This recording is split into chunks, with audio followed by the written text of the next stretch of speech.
제 심장은 텅 비어 있었고 제 영혼은 산산조각 나 있었습니다. 그 깊은 구멍을 채우기 위해 저는 스스로 지옥문으로 걸어 들어갔습니다. 낯선 남자의 손이 제 허리를 감쌀 때 저는 제 몸이 불타오르는 것을 느꼈습니다. 그 뜨거움이 과연 욕망이었을까요? 아니면 꺼져가는 생명의 그날 오후의 햇살은 유난히 따스하고 건조했습니다. 거실 창으로 들어온 빛은 공기 중의 먼지들을 금가루처럼 반짝이게 만들었고 저는 소파에 앉아 막 드립을 내린 커피 향을 맡으며 잠시 평온을 느끼고 있었습니다.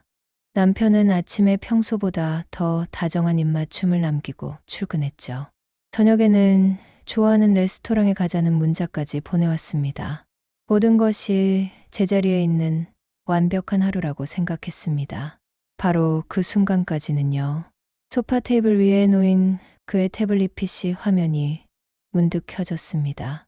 새로운 메시지가 도착했다는 알림이었습니다. 평소라면 신경 쓰지 않았을 겁니다.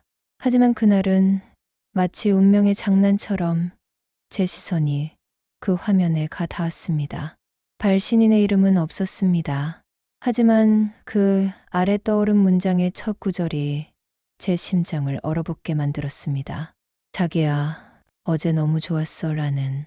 손에 들린 커피잔이 미세하게 떨리기 시작했습니다.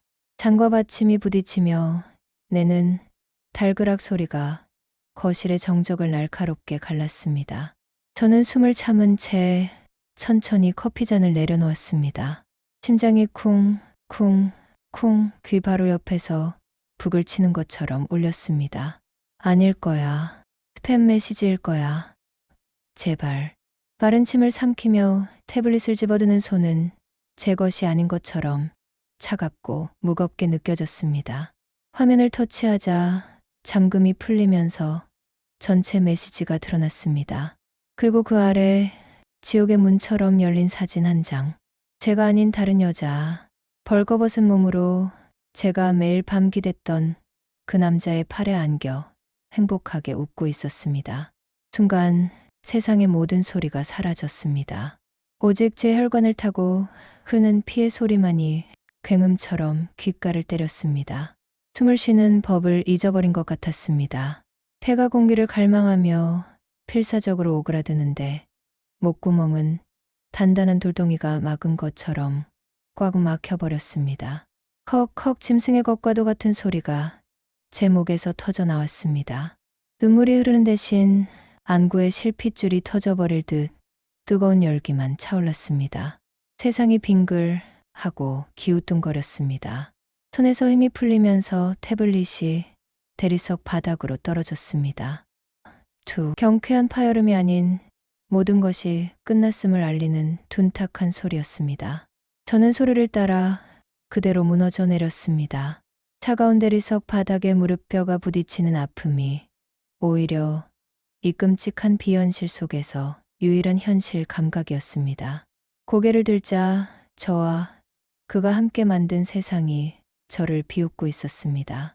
저희가 신혼 때 함께 페인트를 칠했던 아이보리색 벽지.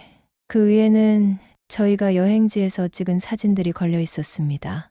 파리의 에펠탑 앞에서 제주의 바닷가에서 그는 언제나 제 어깨를 감싸 안고 있었죠. 사진 속에서 저는 세상 아무것도 모른 채 환하게 웃고 있더군요. 저는 저 사진 속의 여자를 알지 못했습니다. 저토록 순진하게 모든 것을 믿었던 저 여자는 누구일까요? 너는 속았어. 이 모든 건 거짓이야. 그 안의 모든 사물이 제게 말을 거는 것 같았습니다. 저희가 함께 고른 소파의 푹신한 감촉, 그가 즐겨 읽던 책들이 꽂힌 책장의 나무 냄새, 제가 아끼던 화병에 꽂혀 시들어가던 장미꽃 한 송이까지도 모든 것이 거대한 위선처럼 느껴졌습니다. 시간이 얼마나 흘렀을까요?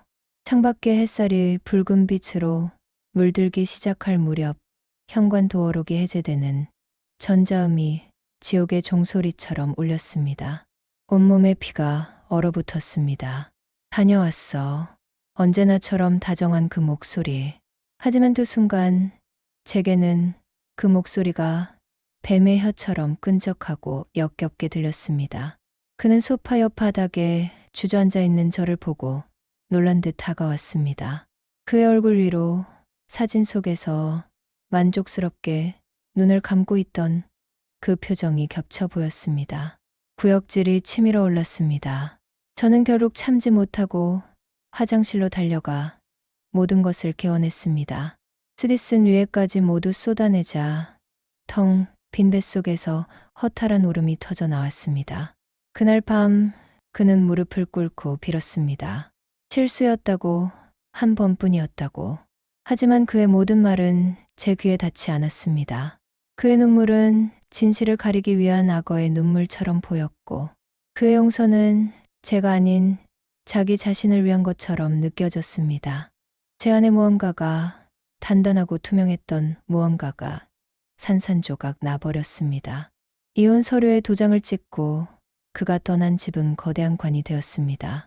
저는 그 관 속에 갇힌 유령이었습니다. 밤이 되면 텅 빈 침대의 냉기가 제 갈비뼈 사이로 스며들었고, 잠이 들면 어김없이 그 사진이 꿈에 나타나 저를 괴롭혔습니다. 이것은 단순히 외롭다는 감정이 아니었습니다. 제 존재 자체가 부정당한 후 세상에 홀로 내팽개쳐진 기분. 저는 살아있었지만 살아있는 것이 아니었습니다. 제 영혼은 그날 오후 이미 죽어버렸으니까요. 매일 밤 저는 이 거대한 관 속에서 산채로 서서히 썩어가고 있었습니다. 이혼 후 세 번째 달이 막 시작된 어느 무기력한 오후였습니다. 며칠째 커튼은 굳게 닫혀 있었고 집안은 낮과 밤의 경계가 모호한 잿빛 공간이었습니다. 배달 음식이 담겼던 플라스틱 용기들이 식탁 위에 무덤처럼 쌓여갔습니다. 세상과 저를 연결해 주던 유일한 끈이었던 휴대폰은 전원이 꺼진 채 차갑게 식어 있었습니다. 그때 죽음 같은 정적을 깨고 집 전화가 울렸습니다. 오랫동안 울리지 않았던 전화기의 벨소리가 유난히 날카롭게 귀를 파고들었습니다. 발신인은 민이었습니다. 제가 유일하게 연락을 허락한 친구. 받을 힘조차 없었지만 전화는 끈질기게 울렸습니다. 저는 소파에서 삐걱거리는 몸을 겨우 일으켜 수화기를 들었습니다. 여보세요. 제 목소리는 며칠 동안 사용하지 않은 낡은 기계처럼 갈라지고 건조했습니다. 수화기 너머로 미니의 깊은 한숨 소리가 들려왔습니다. 그 한숨 속에 얼마나 많은 걱정과 안타까움이 담겨 있는지 느껴져서 오히려 마음이 더 비참해졌습니다. 수연아, 너 목소리가 왜 그래? 밥은 먹고 다니는 거니? 그녀의 걱정, 어린 목소리가 비수처럼 느껴졌습니다. 저는 괜찮다고 그저 잠을 좀 설쳤을 뿐이라고 거짓말을 했습니다. 하지만 미니는 제 오랜 친구였습니다. 제 목소리에 담긴 미세한 균열까지도 알아차렸죠. 거짓말하지 마. 너 그러다 정말 큰일 나. 영혼까지 바싹 말라 죽을 거야, 정말. 그 말라 죽는다는 표현이 너무나 정확해서 저는 아무런 대답도 할 수 없었습니다. 저는 정말로 영혼부터 육체까지 남김없이 말라가고 있었습니다. 음식은 모래알처럼 씹혔고 물을 마셔도 갈증이 가시지 않았습니다. 잠은 얕은 선잠의 연속이었고 꿈에서는 늘 배신당한 그날의 장면이 끔찍할 정도로 선명하게 반복되었습니다. 미니는 잠시 머뭇거렸습니다. 수화기 너머의 공기가 무거워지는 것이 느껴졌습니다. 그리고 그녀는 목소리를 낮춰 조심스럽게 말을 꺼냈습니다. 내가 아는 모임이 하나 있어. 이상한 곳은 절대 아니고 그냥 좋은 사람들끼리 편하게 술 마시고 얘기하는 곳이야. 하지만 그녀의 목소리에 담긴 미세한 떨림과 망설임을 저는 놓치지 않았습니다. 평범한 친목 모임이라면 그녀가 제게 이렇게까지 어렵게 말을 꺼낼 리가 없었습니다. 그냥 친목 모임이면 내가 이렇게까지 조심스럽게 말할 리 없잖아. 제 목소리는 새를 긁는 것처럼 거칠게 나갔습니다. 제가 살아있음을 증명하는 유일한 감정이 분노와 냉소뿐인 것 같았습니다. 수화기 너머로 그녀가 마른 침을 삼키는 소리가 들렸습니다. 그 작은 소리가 제 고막을 크게 울렸습니다. 비밀 모임이야. 멤버십으로 운영되고 아무나 못 들어가. 다들 너처럼 상처 하나씩은 있는 사람들이고 서로에게 깊이 관여하지 않는 게 규칙이야. 사적인 질문도 연락처 교환도 없어. 그저 그 시간, 그 공간 안에서만 존재하는 관계인 거지. 그 침묵 속에서 저는 모든 것을 알아차렸습니다. 그것은 단순히 술을 마시고 이야기를 나누는 곳이 아니었습니다. 그녀는 제게 온기가 필요하지 않냐고 물었습니다. 텅 빈 집에서 혼자 밤을 새우며 차갑게 식어가는 것보다 하룻밤이라도 사람의 온기를 느끼는 게 낫지 않겠냐고요. 하룻밤의 위로가 때로는 1년을 버티게 해준다는 말과 함께 온기 그 단어가 독처럼 혹은 약처럼 제 온몸으로 퍼져나갔습니다. 제가 기억하는 마지막 온기는 배신자의 것이었습니다.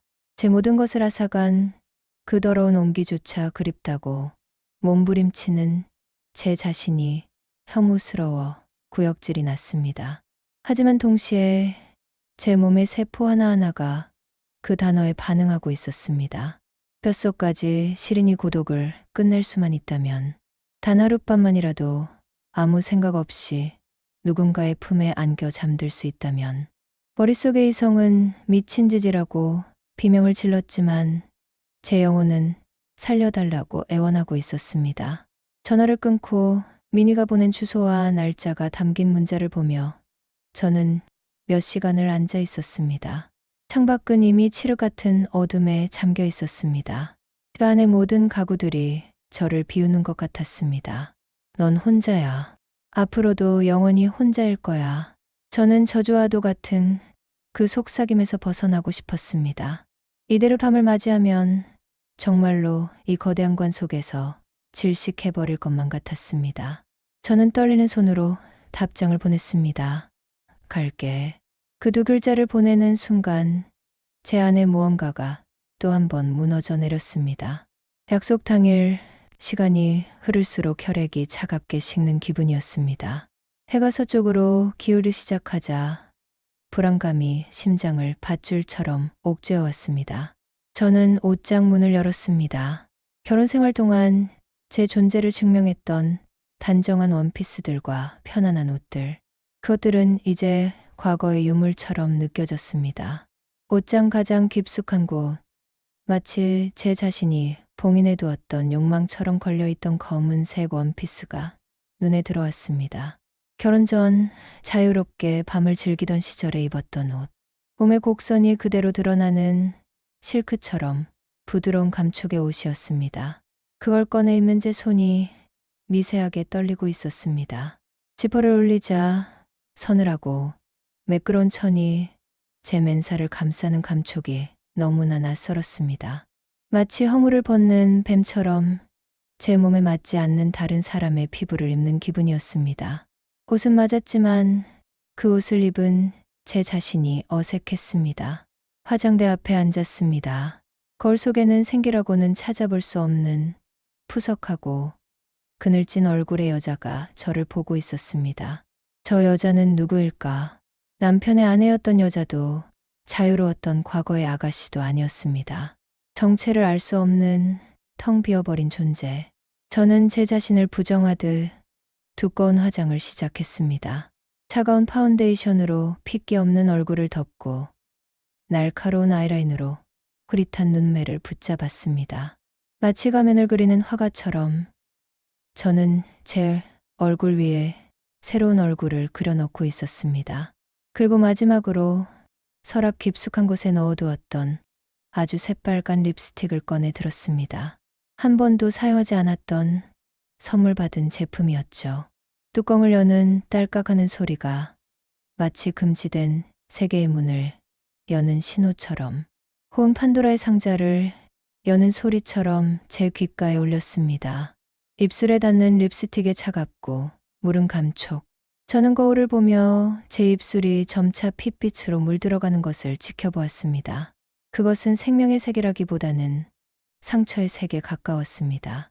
화장을 마친 거울 속의 여자는 더 이상 제가 아니었습니다. 붉은 입술과 검은 옷으로 자신을 위장한 낯선 이방인이었습니다.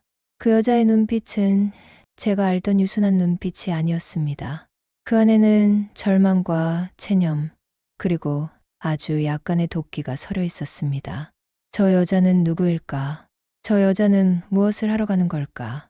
저는 거울 속의 그녀에게 묻고 싶었지만 그녀는 아무런 대답도 해주지 않았습니다. 현관문을 열기 직전 저는 문고리를 잡은 채 한참을 망설였습니다. 숨이 가빠지고 손바닥에 축축하게 땀이 찼습니다. 심장이 미친 듯이 뛰어 갈비뼈를 부술 것만 같았습니다. 이 문을 나서는 순간 저는 다시는 예전의 저로 돌아올 수 없을 겁니다. 순진하게 사랑을 믿었던 나는 영원히 죽게 될 겁니다. 하지만 돌아갈 나라는 것이 존재하기는 했던가요? 이미 그날 남편의 문자를 본 순간 저는 죽었습니다. 지금 제게 남은 것은 이 텅 빈 육신뿐이었습니다. 어쩌면 이 행위는 죽어버린 제 자신을 위한 장례식일지도 모른다는 생각이 들었습니다. 가장 화려하고 가장 타락한 방식의 장례식. 저는 눈을 질끈 감았습니다. 차라리 이 몸이라도 살아있음을 느끼게 해주고 싶었습니다. 배신감에 몸부림치는 고통이 아니라 다른 종류의 감각을 느끼고 싶었습니다. 차가운 금속 문고리의 감촉이 제 결심을 더욱 단단하게 만들었습니다. 더 이상 망설이지 않았습니다. 저는 마침내 문을 열고 어둠 속으로 걸어 나갔습니다. 아파트 복도의 싸늘한 공기가 제 맨살에 소름을 돋게 했습니다. 그것이 제가 새로운 세계에서 느낀 첫 번째 감각이었습니다. 아파트 현관을 나서는 순간 밤 공기가 제 피부를 날카롭게 핥히는 것 같았습니다. 익숙했던 동네의 풍경이 오늘따라 낯선 외국의 거리처럼 느껴졌습니다. 가로등 불빛 아래 길게 늘어지는 제 그림자를 보며 문득 저것이 정말 나일까 하는 생각이 들었습니다. 검은 옷을 입고 붉은 입술을 한 저 그림자는 제가 아는 제가 아니었습니다. 저는 애써 고개를 돌려 어둠 속으로 시선을 던졌습니다. 미리 불러둔 택시가 아파트 정문 앞에서 비상등을 켠 채 저를 기다리고 있었습니다. 차문을 열자 라디오에서 흘러나오는 평범한 유행가가 저를 다른 세상의 사람처럼 밀어냈습니다. 미니가 보내준 주소를 말하자 기사님은 아무런 표정 없이 고개를 끄덕이며 차를 출발시켰습니다. 차창 밖으로 익숙했던 동네의 가게들이, 아파트 단지들이 빠르게 스쳐 지나갔습니다. 마치 제 과거가 필름처럼 뒤로 감기는 것 같았죠. 한강다리를 건널 때 저는 창문에 비친 제 모습을 보았습니다. 짙은 화장과 어두운 옷 때문에 제 얼굴은 잘 보이지 않았고 그 뒤로 도시의 불빛들이 별처럼 흩어지고 있었습니다. 저 불빛들 중단 하나라도 나를 위한 것이 있을까? 그런 생각을 하자 갑자기 숨이 턱 막혀왔습니다. 심장이 불안하게 날뛰기 시작했고 손바닥에는 식은땀이 배어나왔습니다. 당장 차를 세우고 집으로 돌아가고 싶다는 충동이 파도처럼 밀려왔습니다. 저는 축축한 손을 검은 원피스 위에서 꽉 움켜쥐었습니다. 옷에 희미한 구김이 가는 것이 느껴졌습니다. 괜찮아. 이건 그냥 하룻밤의 일탈일 뿐이야. 스스로를 다독였지만 그 목소리는 물에 젖은 종이처럼 힘없이 떨리고 있었습니다. 택시는 청담동의 한적한 골목으로 접어들었습니다. 화려한 명품 샵의 불빛이 닿지 않는 어둡고 고요한 곳이었습니다. 차가 멈춘 곳에는 간판 하나 없는 묵직한 원목으로 된 문 하나만 덩그러니 놓여 있었습니다. 마치 세상과 단절된 비밀의 입구 같았죠. 요금을 치르고 차에서 내리자 다시 밤의 정적이 저를 덮쳤습니다. 저 문 너머에는 무엇이 있을까? 제 인생을 구원해줄 무언가가, 혹은 저를 더 깊은 나락으로 밀어넣을 무언가가 기다리고 있을까? 문고리를 잡기까지 1분이 마치 1시간처럼 느껴졌습니다. 제 심장 소리가 너무 커서 골목 전체에 울리는 것만 같았습니다. 결국 저는 모든 것을 체념한 사람처럼 눈을 감고 문을 밀었습니다. 문은 생각보다 무거웠습니다. 문이 열리는 순간 안쪽의 공기가 쿡 끼쳐왔습니다. 바깥과는 전혀 다른 밀도의 공기였습니다. 잘 마른 나무 냄새와 여러 종류의 값비싼 향수 냄새, 그리고 독한 알코올 향이 뒤섞여 머리가 어지랄 정도였습니다. 안은 굉장히 어두웠습니다. 사람의 눈이 겨우 익숙해질 정도의 낮은 조명만이 곳곳에 설치되어 있었습니다. 입구에 서 있던 말끔하게 차려입은 매니저로 보이는 남자가 저를 위아래로 훑어보았습니다. 그의 눈빛은 감정이 없었고 마치 물건을 감정하는 듯 했습니다. 저는 떨리는 목소리로 미니의 이름을 댔습니다. 그는 명단을 확인하더니 무표정한 얼굴로 안쪽으로 고갯짓을 했습니다. 그 짧은 순간이 마치 어떤 시험을 통과한 것 같은 기분이었습니다. 안으로 들어서자 낮은 웅성거림과 잔이 부딪히는 소리, 그리고 배경에 깔리는 느린 재즈 음악이 제 모든 감각을 압도했습니다. 내부는 생각보다 넓었고 사람들은 서로 멀찍이 떨어진 테이블이나 소파에 앉아 있었습니다. 누구 하나 큰 소리로 말하는 사람이 없었습니다. 모두가 가면을 쓴 것처럼 표정을 감춘 채 나직하게 속삭이고 있었죠. 그들의 얼굴은 어둠에 잠겨 잘 보이지 않았습니다. 하지만 저는 느낄 수 있었습니다. 그 공간을 채우고 있는 공통된 감정. 그것은 지독한 외로움과 그것을 감추기 위한 절박한 욕망이었습니다. 저는 똑바로 걷는 것조차 힘들었습니다. 모든 사람들의 시선이 제게 꽂히는 것 같았고 제 몸은 뻣뻣하게 굳어 있었습니다. 저는 도망치듯 바의 가장 구석진 자리에 가서 앉았습니다. 바텐더는 제게 아무것도 묻지 않고 그저 저를 바라볼 뿐이었습니다. 독한 걸로 아무거나 주세요. 제 목소리는 제가 듣기에도 너무나 작고 초라했습니다. 그는 말없이 얼음이 담긴 잔에 호박색 액체를 따라 주었습니다. 위스키였습니다. 잔을 잡는 손끝이 사시나무처럼 떨렸습니다. 저는 그 떨림을 멈추기 위해 단숨에 잔을 비웠습니다. 차가운 액체가 목구멍을 타고 흘러내려가자 뜨거운 불길이 식도를 따라 번져나갔습니다. 그 고통스러운 감각에 오히려 정신이 조금 드는 것 같았습니다. 그때였습니다.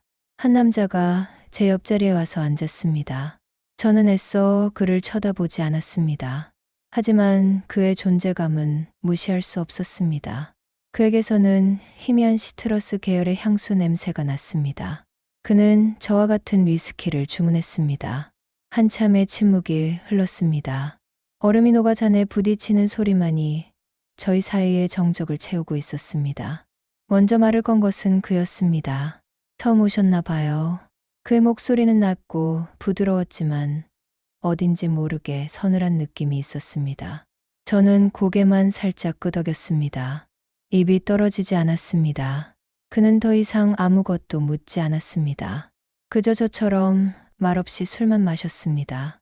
그 배려가 혹은 무관심이 오히려 저를 더 긴장하게 만들었습니다. 술 기운이 오르자 억눌려 있던 감각들이 깨어나는 것 같았습니다. 그의 손이 술잔을 잡다가 제 손등을 스쳤을 때 저도 모르게 움찔했습니다. 하지만 피하지는 않았습니다.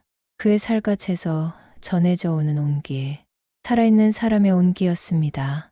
그 순간 지독한 아이러니를 느꼈습니다. 제가 그토록 혐오했던 남편의 배신, 그 시작도 결국 이런 온기 때문이었을 텐데 이제는 제가 그 온기를 찾아 이곳에 와 있다는 사실이 말입니다. 그가 다시 한 번 잔을 비우고는 제 쪽으로 몸을 돌렸습니다. 어둠 속에서도 그의 눈이 저를 향하고 있는 것이 느껴졌습니다. 그의 눈동자 속에서 욕망에 흔들리는 제 얼굴이 보였습니다.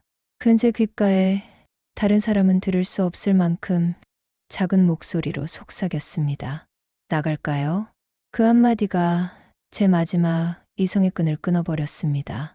저는 대답 대신 천천히 고개를 끄덕였습니다. 그것이 제가 저 자신에게 내린 돌이킬 수 없는 허락이었습니다.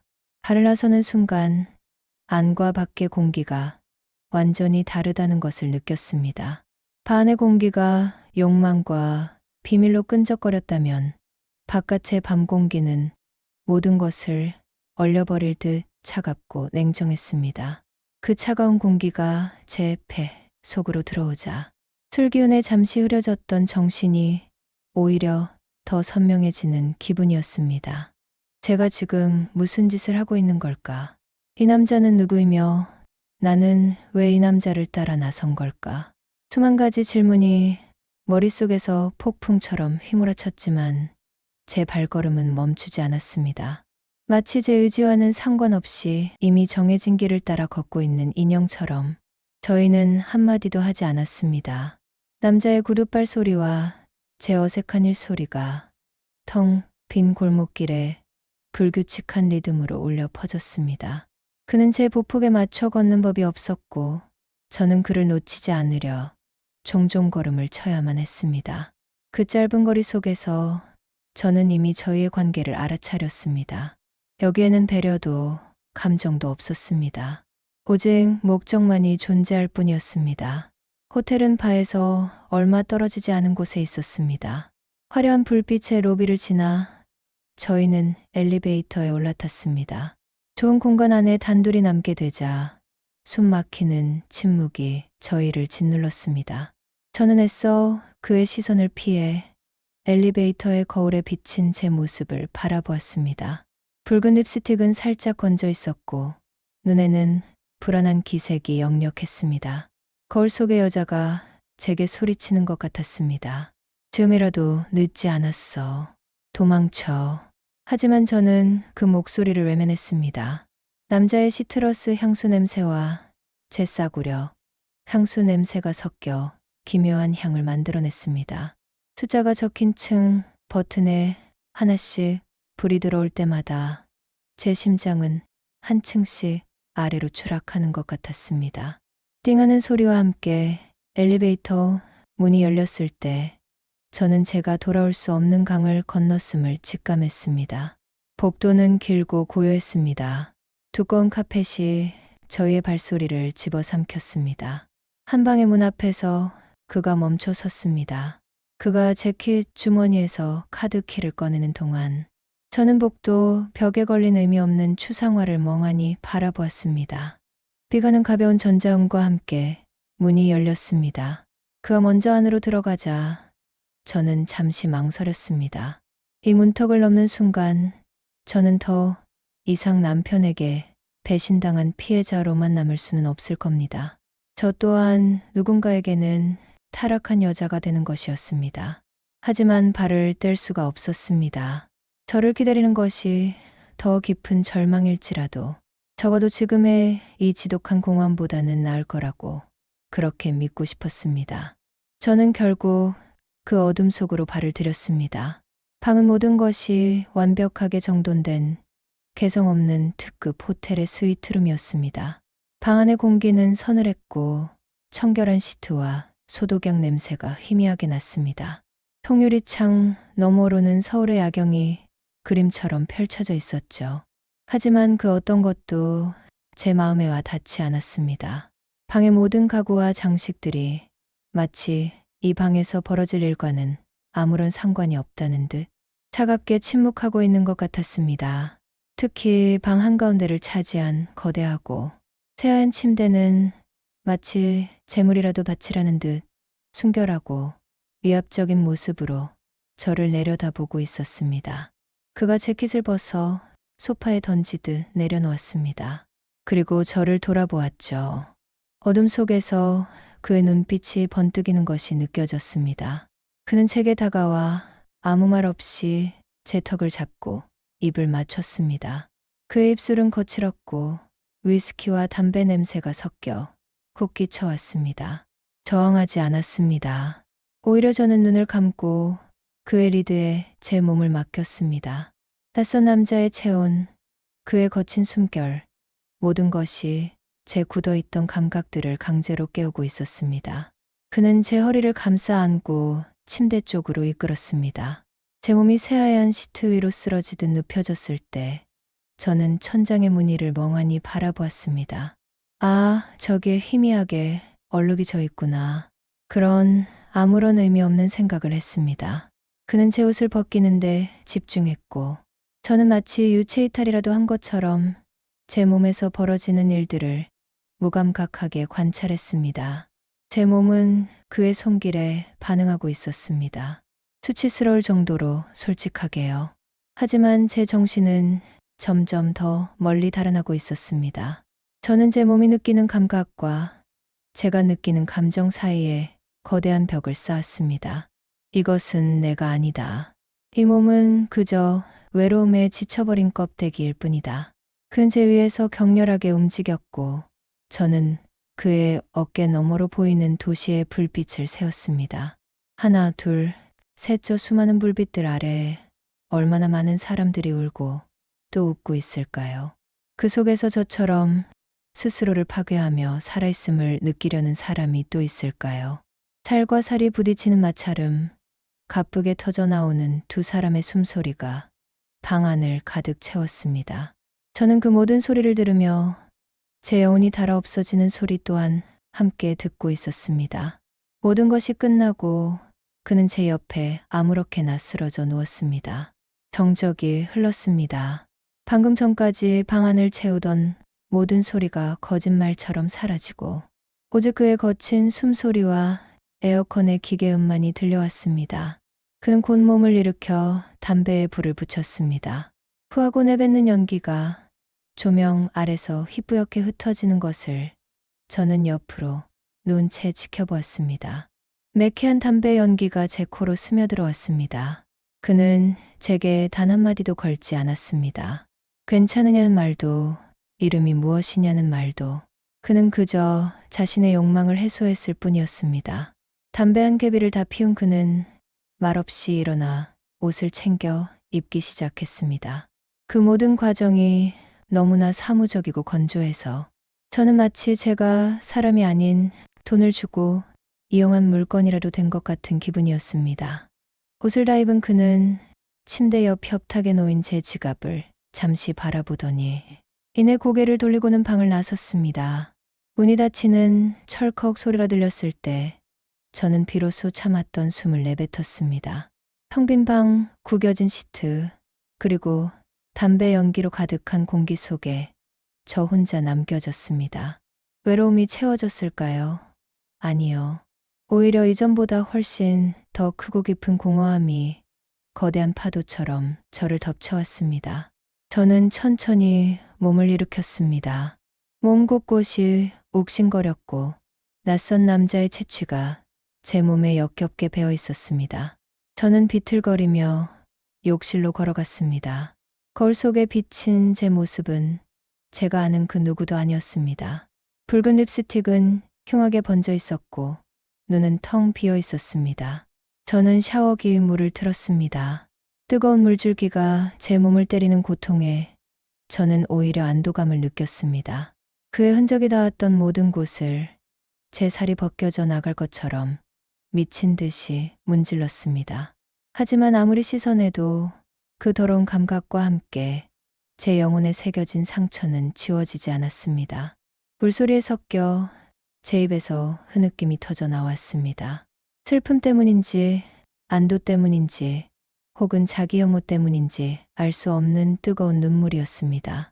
그날 밤 저는 살아있음을 느끼기 위해 그를 만났지만 결국 제가 확인한 것은 제가 얼마나 철저히 죽어 있는가 하는 사실뿐이었습니다. 첫 번째 남자를 만나고 돌아온 후 저는 며칠 동안 시체처럼 잠만 잤습니다.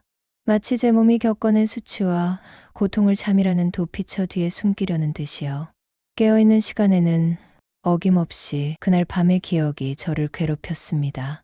낯선 남자의 채취, 구겨진 호텔 시트의 감촉, 그리고 무엇보다 살아있음을 느끼기는커녕 제 영혼이 한 뼘 더 죽어버렸다는 절망적인 깨달음. 다시는 그런 짓을 하지 않겠다고 저는 스스로에게 몇 번이고 다짐했습니다. 이 빠진 찻잔에 미지근한 물을 따라 마시며 창밖에 회색 하늘을 보는 것이 제 일상의 전부였습니다.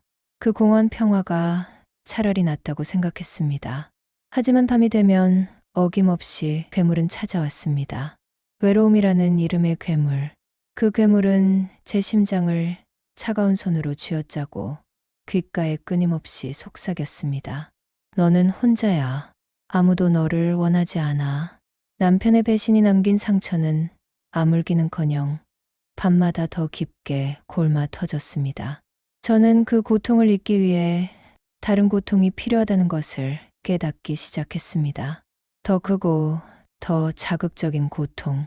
마약에 중독된 사람처럼 제 뇌는 이미 더 강렬한 감각을 갈구하고 있었습니다. 결국 저는 미니가 알려준 다음 모임 날짜를 달력에 표시하고 있는 제 자신을 발견했습니다. 제 손이 제 의지와는 상관없이 움직이고 있었습니다. 자기 혐오에 몸서리를 치면서도 저는 그날을 기다렸습니다. 두 번째 모임에 나갈 때는 첫 번째와는 다른 종류의 감정이 저를 지배했습니다. 처음에는 두려움과 불안이었다면 두 번째는 깊은 체념과 약간의 냉소였습니다. 저는 더 이상 검은색 원피스를 입지 않았습니다. 대신 단정하지만 몸매가 드러나는 회색 니트 원피스를 골랐습니다.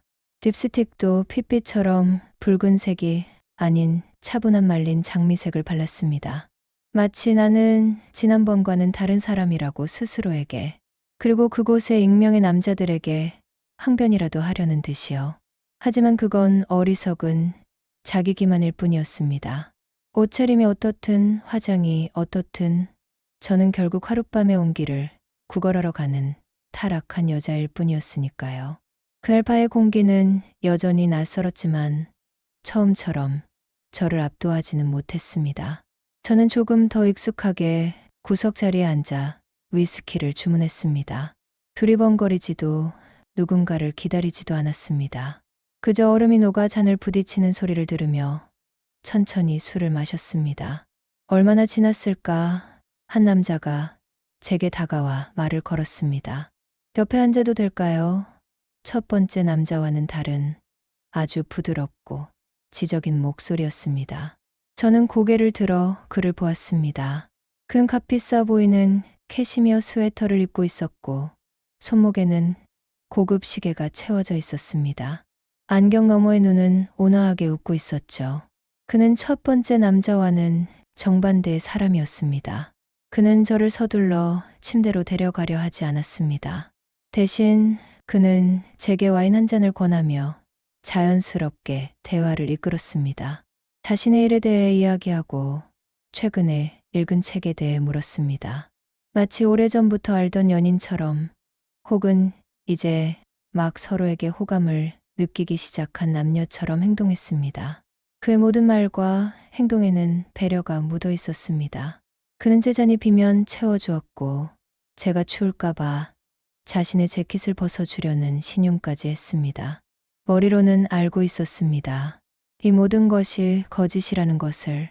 그의 친절과 배려는 저라는 사람을 향한 것이 아니라 오늘 밤 자신의 침대를 데워줄 익명의 여자를 향한 정교한 연기일 뿐이라는 것을요. 하지만 그럼에도 불구하고 제 마음 한구석이 흔들리는 것을 막을 수는 없었습니다. 남편에게 배신당한 이후로 저는 단 한 번도 누군가에게 이토록 다정한 대우를 받아본 적이 없었습니다. 그의 따뜻한 눈빛과 나직한 목소리에 저도 모르게 경계심을 풀고 제 이야기를 조금씩 꺼내놓고 있었습니다. 물론 이혼이나 제 상처에 대한 이야기는 아니었습니다. 제가 좋아하는 영화, 즐겨 듣는 음악 같은 사소한 것들이었죠. 저희는 정말로 데이트를 하는 연인처럼 웃고 떠들고 잔을 부딪혔습니다. 발을 나설 때 그는 제 손을 부드럽게 잡았습니다. 그의 손은 따뜻하고 부드러웠습니다. 제 손에 남은 반지 자국을 그가 보았을까 하는 생각이 스쳤지만 그는 아무 말도 하지 않았습니다. 호텔로 가는 내내 그는 클래식 음악을 틀어놓고 제 어깨를 감싸주었습니다. 저는 그의 어깨에 기대어 눈을 감았습니다. 이 순간이 영원했으면 좋겠다는 어리석은 생각을 했습니다. 이 남자가 저를 진심으로 위로해주고 제 상처를 보듬어줄지도 모른다는 헛된 희망을 품었습니다. 호텔방은 지난번과 비슷한 개성 없는 공간이었습니다. 하지만 그는 그 공간을 특별한 곳으로 만들려고 노력했습니다. 그는 룸서비스로 샴페인을 시키고 작은 블루투스 스피커로 잔잔한 음악을 틀었습니다. 그는 저를 급하게 다루지 않았습니다. 촛불을 켜고 샴페인을 따라주며 제 뺨을 부드럽게 쓰다듬었습니다. 그의 손길은 깃털처럼 조심스러웠고 그의 입맞춤은 달콤했습니다. 그는 마치 깨지기 쉬운 보석을 다루듯 저를 소중하게 대했습니다. 하지만 바로 그 순간 저는 깨달았습니다. 그의 완벽한 배려와 친절이 오히려 저를 더 깊은 비참함 속으로 밀어넣고 있다는 것을요. 그의 다정한 손길이 제 몸을 어루만질수록 저는 제 영혼이 얼마나 더럽혀져 있는지를 선명하게 느낄 수 있었습니다. 그는 저를 위로하려 했지만 그럴수록 저는 제가 얼마나 망가졌는지만 똑똑히 알게 될 뿐이었습니다. 그의 행동은 사랑이 아니었습니다. 그것은 동정이었습니다. 상처 입은 여자를 하룻밤 동안 구원해주는 멋진 남자가 되고 싶은 그의 자기만족적인 연극이었습니다. 그리고 저는 그 연극의 상대역 배우일 뿐이었죠. 그 사실을 깨닫는 순간 그의 모든 손길이 역겹게 느껴지기 시작했습니다. 그의 부드러운 목소리는 기만으로 가득 찬 속삭임으로 들렸고 그의 따뜻한 체온은 차가운 위선처럼 느껴졌습니다. 제 몸은 그의 애무에 반응하고 있었지만 제 정신은 비명을 지르고 있었습니다. 그만해. 이 모든 건 가짜야. 관계가 끝난 후 그는 저를 품에 안고 머리를 쓰다듬었습니다.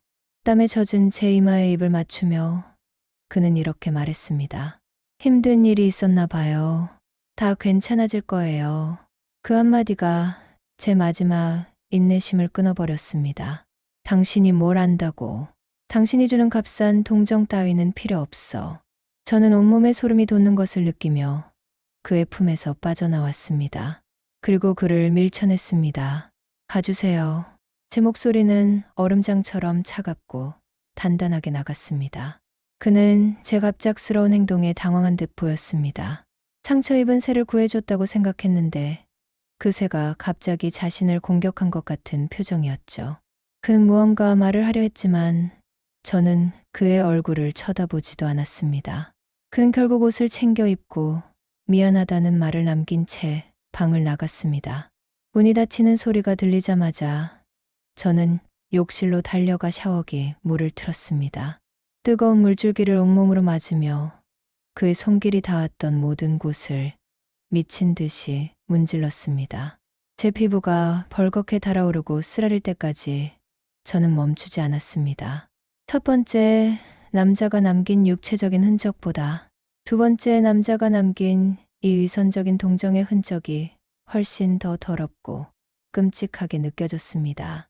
저는 샤워기 아래에서 주저앉아 소리 없이 울었습니다. 차라리 처음처럼 아무런 감정 없이 몸만 섞는 것이 나았습니다. 희망을 품게 만드는 거짓된 친절은 제게는 가장 잔인한 종류의 고문이었습니다. 두 번째 남자가 남긴 위선적인 친절은 첫 번째 남자의 노골적인 욕망보다 더 깊은 상처를 제게 남겼습니다. 차라리 아무것도 기대하지 않았던 처음이 나왔습니다. 헛된 희망과 값싼 동정은 제 영혼을 조롱하며 더 깊은 수렁으로 밀어넣었죠. 그날 이후 저는 제 안에 남아있던 마지막 감정의 파편마저도 제 손으로 부숴버렸습니다. 더 이상 아무것도 기대하지 않기로, 아무것도 느끼지 않기로.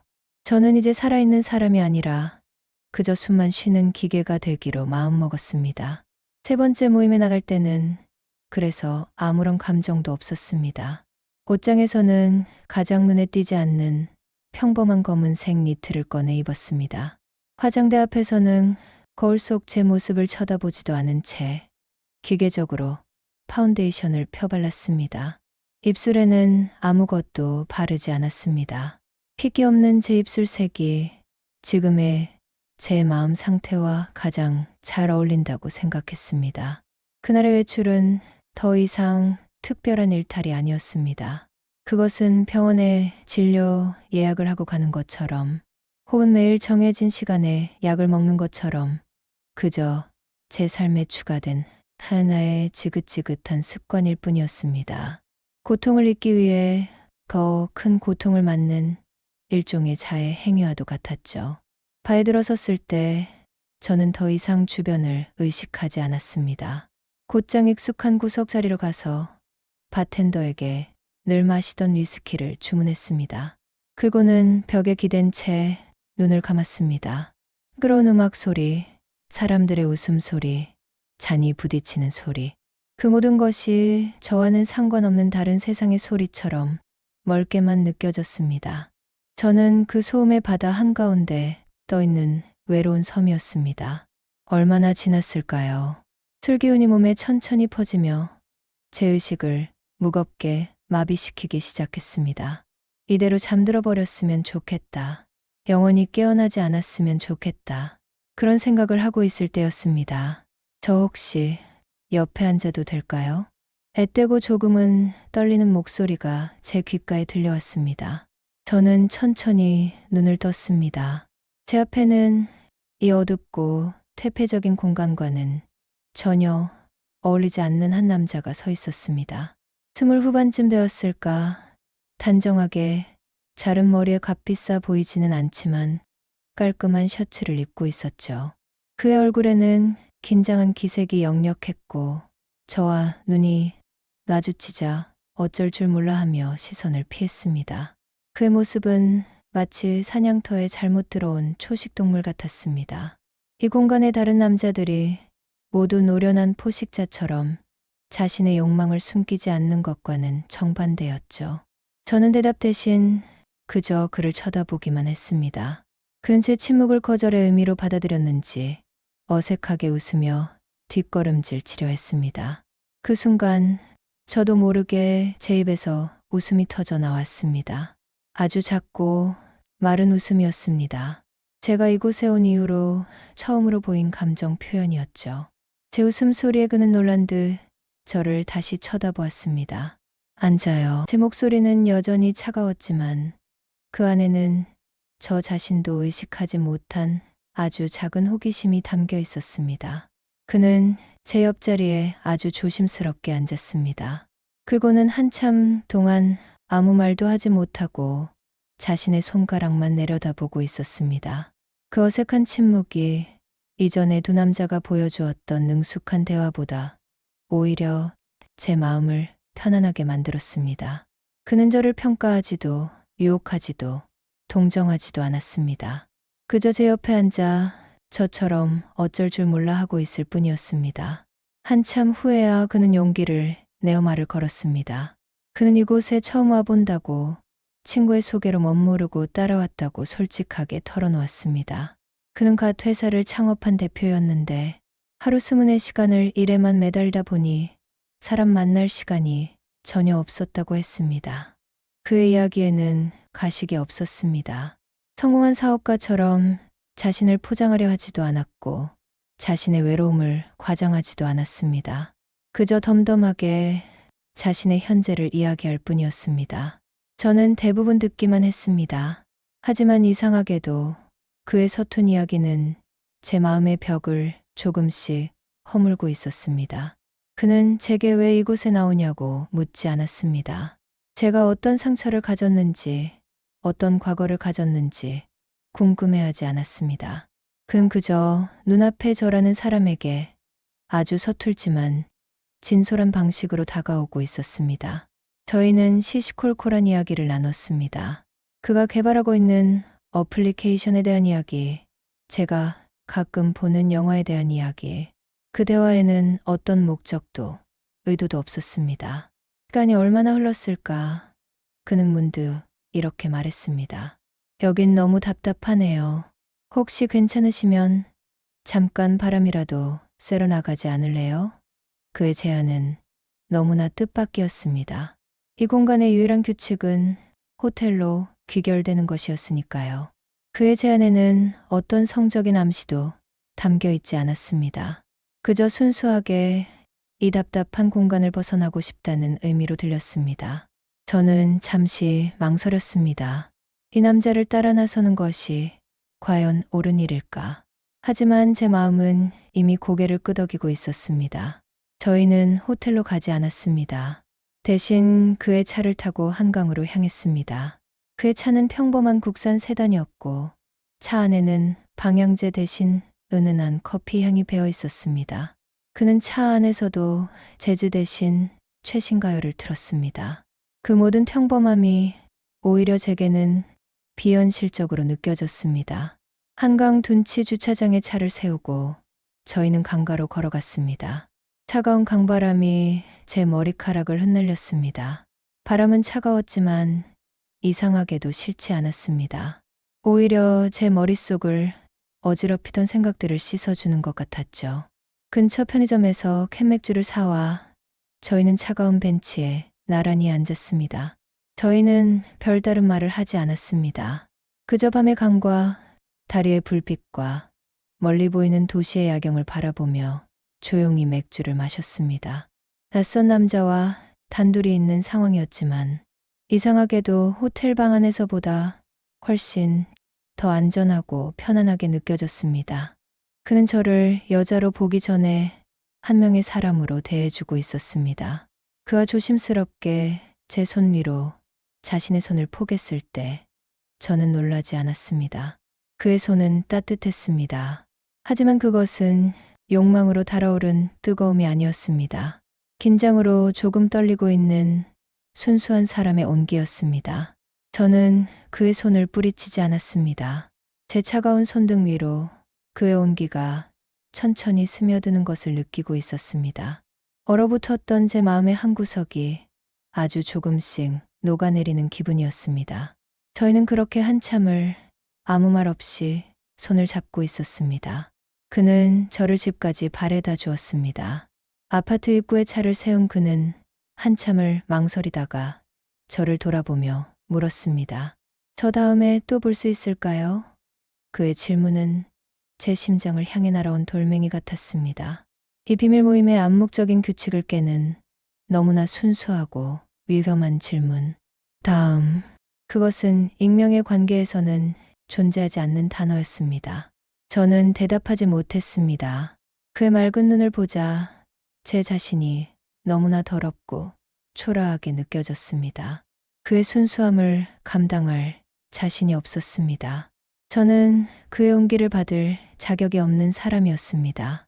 저는 대답 대신 그저 희미하게 웃어 보였습니다. 그리고 차에서 내렸습니다. 뒤돌아보지 않았습니다. 하지만 제 등 뒤로 그의 시선이 오랫동안 머물러 있다는 것을 느낄 수 있었습니다.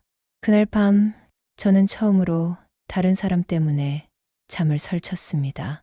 절망 때문이 아니라 아주 작은 희망의 불씨 때문에요.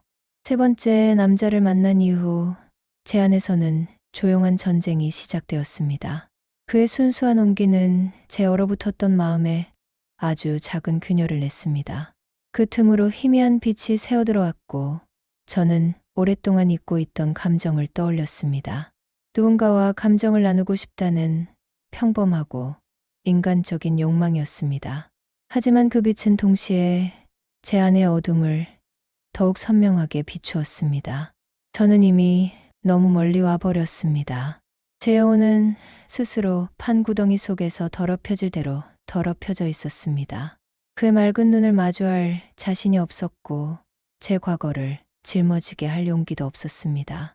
다음을 기약하는 것은 그에게도 저에게도 잔인한 일이 될 거라고 생각했습니다. 저는 결국 그에게 연락하지 않았습니다. 대신 제 자신과의 싸움을 시작했습니다. 더 이상 그 비밀 모임에 나가지 않았습니다. 밤이 되면 어김없이 외로움이 파도처럼 밀려왔고 제 몸은 습관처럼 낯선 온기를 갈구했습니다. 그럴 때마다 저는 입술을 깨물며 견뎌냈습니다. 어떤 날은 밤새도록 거실을 서성였고 어떤 날은 뜨거운 물로 몇 시간이고 샤워를 하며 제 안의 욕망을 씻어내려 했었습니다. 그것은 금단 현상과도 같았습니다. 제 몸은 독처럼 퍼진 외로움을 해독하기 위해 격렬한 거부 반응을 일으켰습니다. 끈땀을 흘리며 잠에서 깨는 날이 부지기수였고 낮에는 이유 없는 무기력증에 시달렸습니다. 그렇게 한 달쯤 지났을까요? 저는 문득 제가 더 이상 남편을 떠올리지 않는다는 사실을 깨달았습니다. 그의 배신이 남긴 상처는 여전히 제 안에 흉터처럼 남아 있었지만 더 이상 밤마다 저를 괴롭히지는 않았습니다. 제 마음을 가득 채우고 있던 것은 남편에 대한 분노와 증오가 아니라 3명의 남자와 보낸 밤의 기억, 그리고 제 자신에 대한 깊은 성찰이었습니다. 첫 번째 남자는 제게 제 몸이 아직 살아있다는 감각을 일깨워 주었습니다.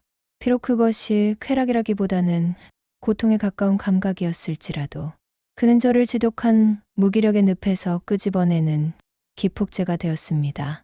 그는 제게 아무것도 주지 않았지만 역설적으로 저는 그를 통해 제 안에 아직 욕망이 남아있음을 확인했습니다. 두 번째 남자는 제게 위선적인 동정이 얼마나 잔인한 폭력이 될 수 있는지를 가르쳐 주었습니다. 그의 거짓된 친절은 제 자존감을 산산조각냈지만 동시에 저는 그를 통해 제가 진정으로 원했던 것이 단순한 육체적 위로가 아니었음을 깨달았습니다. 저는 동정의 대상이 아니라 동등한 인격체로서 존중받고 싶었던 겁니다. 그리고 세 번째 남자, 그는 제게 아무것도 요구하지 않았고 아무것도 주지 않으려 했습니다. 하지만 그는 제게 가장 많은 것을 남겼습니다. 그의 서툴지만 진솔한 온기는 제가 잃어버렸다고 생각했던 순수한 인간관계에 대한 그리움을 일깨워 주었습니다. 그와의 짧은 만남은 제게 질문을 던졌습니다. 너는 앞으로 어떻게 살아갈 것이냐고, 계속해서 스스로를 파괴하며 살아갈 것이냐고, 아니면 이 모든 것을 딛고 다시 한번 앞으로 나아갈 용기를 내보겠냐고. 저는 제 삶을 되돌아보기 시작했습니다. 남편의 아내로서의 삶, 그리고 이혼 후 텅 빈 껍데기로서의 삶. 그 안에는 온전한 나는 없었습니다. 저는 누군가에게 기대거나 혹은 누군가를 증오함으로써만 제 존재를 확인할 수 있었습니다. 세 번의 밤, 3명의 남자는 결국 제 안에 각기 다른 모습을 비추는 거울이었습니다. 저는 그 거울들을 통해 제 안의 욕망과 위선과 그리고 마지막으로 남아있던 희미한 희망의 불씨를 마주했습니다. 저는 집안의 모든 것을 정리하기 시작했습니다. 남편의 흔적이 남은 물건들뿐만 아니라 제 과거가 담긴 물건들까지도요. 낡은 앨범, 입지 않는 옷, 그리고 무엇보다 늘 저를 비참하게 만들었던 모서리가 이 빠진 찻잔을 쓰레기통에 버렸습니다. 텅 비어가는 집을 보며 저는 처음으로 허전함이 아닌 해방감을 느꼈습니다. 어느 맑은 날 오후 저는 처음으로 제 자신을 위해 외출 준비를 했습니다. 화려한 옷도 짙은 화장도 아니었습니다. 가장 편안한 옷을 입고 선크림만 바른 채 밖으로 나섰습니다. 햇살이 따갑게 느껴졌지만 저는 피하지 않았습니다. 공원 벤치에 앉아 저는 오랫동안 사람들을 구경했습니다. 웃고 떠드는 연인들, 유모차를 끄는 부부, 제잘거리는 아이들. 그 평범한 풍경 속에서 저는 더 이상 지독한 외로움을 느끼지 않았습니다. 그들 모두 각자의 삶의 무게를 짊어지고 살아가는 저와 같은 사람들이라는 생각이 들었습니다. 저는 여전히 혼자입니다. 그리고 앞으로도 오랫동안 혼자일지도 모릅니다. 하지만 이제는 그 사실이 두렵지 않습니다. 세원의 밤은 제게 씻을 수 없는 상처와 수치심을 남겼지만 동시에 제 자신을 마주하고 다시 일어설 수 있는 힘을 주었습니다. 그것은 타락이었을까요?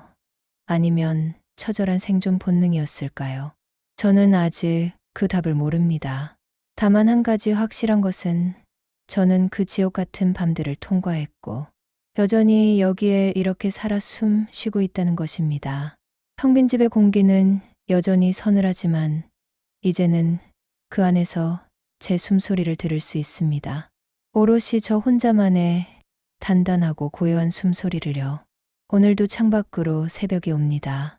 어둠이 걷히고 세상이 서서히 제 빛깔을 찾아가는 시간. 예전에는 이 시간이 가장 두려웠습니다.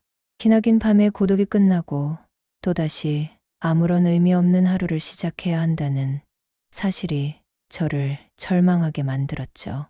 낯선 남자의 품에서 눈을 뜨던 새벽은 수치스러웠고 홀로 깨어있던 새벽은 처절했습니다.